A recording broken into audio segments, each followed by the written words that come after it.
నూతన కార్యాలు, నూతన ప్రారంభాలు చూసినప్పుడు మొదటిగా వచ్చేది భయము. ఎలాగ చేస్తాము, మన జీవితాలు అప్పులతో ఉన్నప్పుడు ఎలాగ చేస్తాను, నా కెరీర్లో ఏం ఫిక్స్ అవ్వట్లేదు, ఎలాగ చేస్తాను, నా కుటుంబం ఎలాగ గడవాలి అని భయం ఎన్నో రీతులుగా భయము, ఆందోళన, కలవరం. ఈ మూడు నేను అనుభవిస్తున్నాను అన్నవారు ఉన్నారా? భయము, ఆందోళన, కలవరం. మనకు అర్థం కానప్పుడు, ఏం చేయాలో తోచినప్పుడు, మన దగ్గర రిసోర్సెస్ లేనప్పుడు కలిగేది కలవరము, భయము, ఆందోళన. కానీ ఈరోజు దేవుడు అంటున్నాడు, నువ్వు నా తోడు ఉంటే చాలు, నువ్వు నన్ను నమ్మితే చాలు, నేనే నిన్ను నడిపిస్తాను. ఆమెన్. పచ్చిక గల చోట్ల ఆయన నన్ను నడిపించే దేవుడు. నమ్మిన వారు ఉంటే హల్లెలూయా అంటారండి.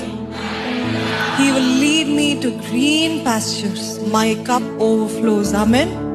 నే జీవించు కాలమెల్లా కృపాక్షేమములే నా వెంట వచ్చును గాక.